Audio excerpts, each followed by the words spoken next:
বৃহস্পতিবার আসলে অনেক প্রশ্নের উত্তর মিলেছে প্রধান উপদেষ্টার বক্তব্যের পর। তিনি বলেছেন যে জাতীয় সংসদ নির্বাচনের দিন গণভোট হচ্ছে, এদিকে জুলাই সনদ বাস্তবায়ন আদেশও শেষ পর্যন্ত রাষ্ট্রপতি জারি করলেন, যেটি নিয়েও অনেক তর্ক বিতর্ক হচ্ছিল। জুলাই সনদ এবং গণভোট ইস্যুতে এক ধরনের রাজনৈতিক সংকট ঘনীভূত হচ্ছিল, সেটি কি কিছুটা কাটলো কিনা সেই প্রসঙ্গে যাব। খুব সুনির্দিষ্টভাবে একটা জিনিস জানতে চাই, সেটি হচ্ছে যে আপনি নিশ্চয়ই দেখেছেন যে বিএনপির একজন নেতা জনাব জয়নুল আবদিন ফারুক, অনেক সিনিয়র নেতা, তিনি শুক্রবার নোয়াখালীতে ইউনিয়ন পর্যায়ের মহিলা প্রতিনিধি দলের সভায় প্রধান অতিথির বক্তব্য দিচ্ছিলেন এবং সেখানে তিনি বলেছেন আমি সরাসরি পড়ে শোনাচ্ছি। এবার ভোটারদের হাতে দুটি ব্যালট থাকবে, একটি হবে ধানের শীষ দাঁড়িপাল্লা সহ বিভিন্ন প্রতীকে, আরেকটি হবে গণভোটের হ্যাঁ এবং না।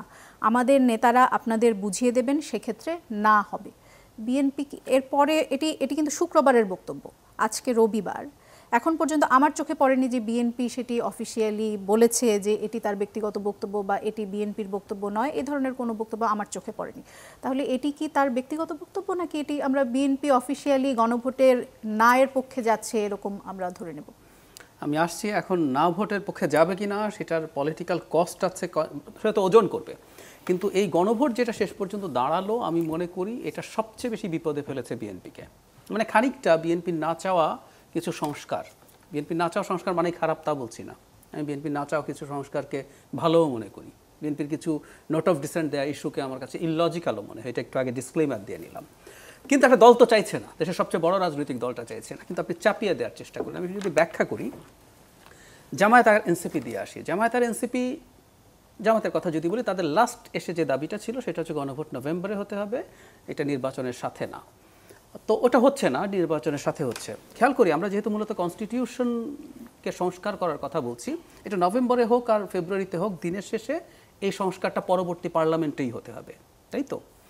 তো এই দুটোর মধ্যে খুব মেজর পার্থক্য নেই, কারণ কন্টেন্টটা নভেম্বরে হোক ওখানেই হোক, তার কন্টেন্ট নিয়ে যেহেতু মোটা দাগে খুশি আছে, কারণ জামায়াত ইসলামী আপার হাউসে পিআর অ্যাটলিস্ট চেয়েছে, এবং শুধু আপার হাউস পিআর নামে আসবো, আরও দুটো জিনিসও বিএনপির বিপক্ষে গেছে।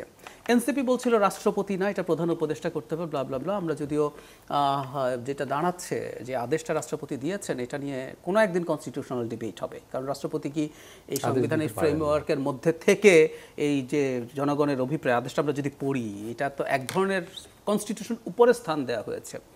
তো এটা পারেন কিনা চাইতে জরুরি কথা হচ্ছে, রাষ্ট্রপতি তো এখন চাইলে আরও অনেক আদেশ দিয়ে দিতে পারেন। উনি যদি ওটাকে রিপ্রেজেন্ট করেন, উনি কি এখন যে কোনো আদেশ দিতে পারেন?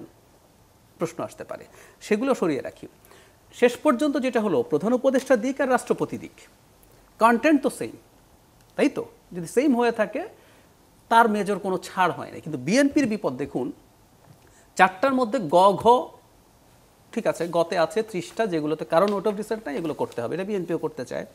ঘতে বলা হচ্ছে এর বাইরে যেসব নোট অফ ডিসেন্ট আছে সেগুলো বাদ দিয়ে করতে পারবে। কিন্তু ট্রিকটা হচ্ছে বিএনপির যে প্রধান নোট অফ ডিসেন্ট, সেই নোট অফ ডিসেন্ট থেকে 3টে ইস্যু বাইরে নিয়ে যাওয়া হয়েছে ক আর খতে।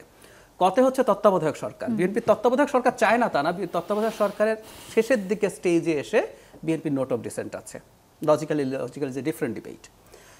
কনস্টিটিউশনাল যে পজিশনগুলো আছে, কমিশনগুলো আছে, সেগুলো নির্বাচন কমিশনের ক্ষেত্রে বিএনপি নোট অফ ডিসেন্ট নেই, বাকিগুলোর ক্ষেত্রে আছে। সো এটাও নিয়ে যাওয়া হয়েছে।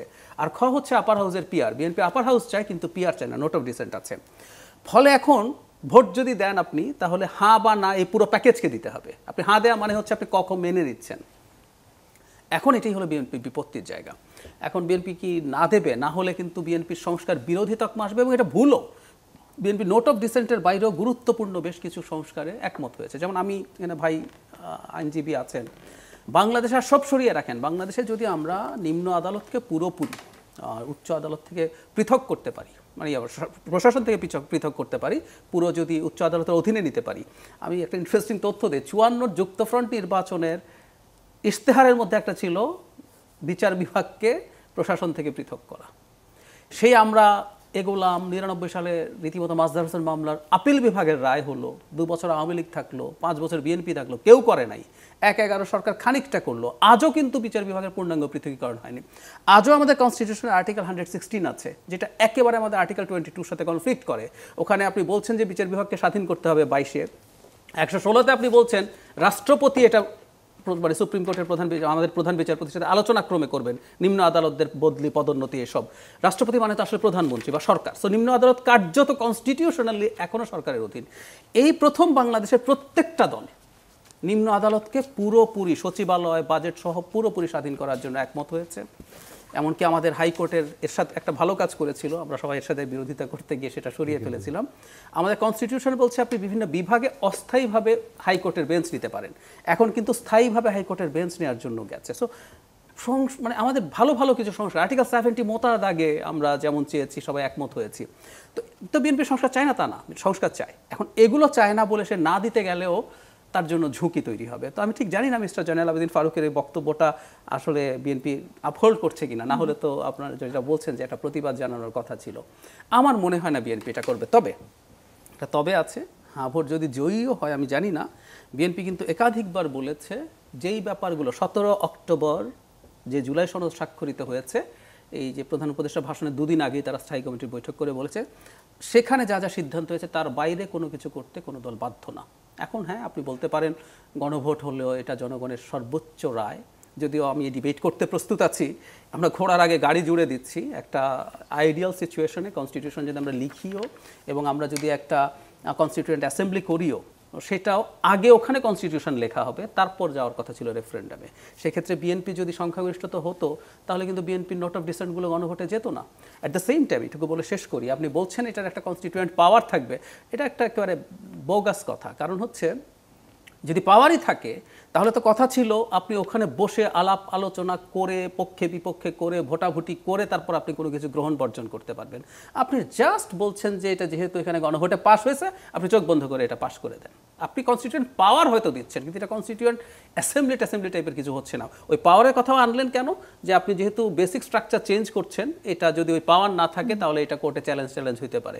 কিন্তু আপনি যারা বসছেন তারা কি করছেন? কিছুই করছেন না। আপনি করতে বলছেন আপনি বাধ্য এটা। সো আপনি আসলে রাবার স্ট্যাম্পের মতো কাজ করছেন। তাহলে এটা কিসের কনস্টিটিউয়েন্ট অ্যাসেম্বলি হলো? ডক্টর সায়েদ, আমি আপনার একটা বিষয়ে একটু বলতে চাই, সেটা হচ্ছে আপনি বলেছেন যে বিএনপি একটি বড় দল, তারা অনেক বিষয়ে হয়তো নোট অফ ডিসেন্ট দিয়েছে, সব হয়তো যৌক্তিকও না কিন্তু তারা তো দিয়েছে।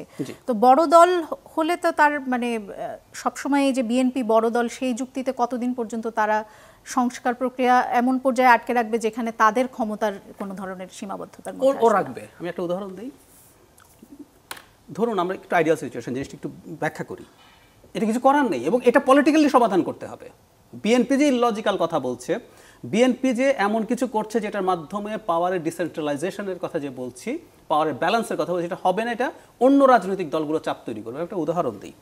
ধরলাম 70 সালের মতো একটা নির্বাচন হলো, যেটা এনসিপি সহ অনেকেই চেয়েছে, যেটা একই সাথে কনস্টিটিউয়েন্ট অ্যাসেম্বলি এবং একটা পার্লামেন্ট হিসেবে কাজ করবে। ওটা সংবিধানও লিখবে একটা নতুন, ওটা সরকার হিসাবেও কাজ করবে। আচ্ছা, এখন ধরুন পার্লামেন্ট এবং কনস্টিটিউয়েন্ট অ্যাসেম্বলি হলো, আমরা তর্কের খাতিরে ধরে নিলাম বিএনপি ওটায় ওই নির্বাচনে জিতলো, পপুলার পারসেপশনও তাই। তো তখন কি হতো? নির্বাচনে তখন সংবিধানে প্রত্যেকটা কোথায় কোথায় চেঞ্জ হবে এগুলো নিয়ে আলোচনা হতো। ধরুন উচ্চকক্ষ, সবাই আলোচনা করে সিদ্ধান্ত নিলে একটা উচ্চকক্ষ লাগবে, সব সহজে পাশ হয়ে গেল। উচ্চকক্ষ কিভাবে গঠিত হবে এটা নিয়ে ডিবেট হতে থাকলো দিনের পর দিন। হওয়ার কথা হতে হতে আপার হাউস পিআর হবে বা বিএনপি বলছে না লোয়ার হাউসের সিটের অনুযায়ী হবে, হতে হতে যখন শেষ পর্যন্ত একমত হলো না তখন ভোটাভুটি হবে।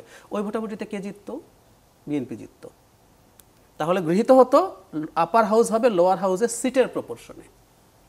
এভাবে প্রত্যেকটা জায়গায় যেখানে যেখানে বিএনপির নোট অফ ডিসেন্ট আছে সেই সংবিধান কিন্তু আগে ওই পার্লামেন্ট বা কনস্টিটিউয়েন্ট অ্যাসেম্বলিতে তৈরি হবে। ওই গণভোটের পর কিন্তু জনগণের সামনে যাবে। সেই জনগণের সামনে যাওয়া কনস্টিটিউশনে বিএনপির নোট অফ ডিসেন্টের জিনিসগুলো থাকতো না। সো এটাই গণতন্ত্র, এবং গণতন্ত্র আমরা সবসময় সঠিক সিদ্ধান্ত নেই না, দ্যাটস ভেরি ইম্পর্টেন্ট। আমি প্রায় একটা রেফারেন্ডামের উদাহরণ দিই, সেটা হচ্ছে ব্রেক্সিট। মানে ব্রিটেনে যখন এই আলাপ চলছে, প্রচুর ইকোনমিস্টের কথা আমি দেখেছি যে ব্রিটেন ভুল করতে যাচ্ছে। পলিটিক্যাল কমেন্টেটরদের অনেকে সমর্থন করেছে, কিন্তু অনেকে আবার বলছিল ভুল করতে যাচ্ছে।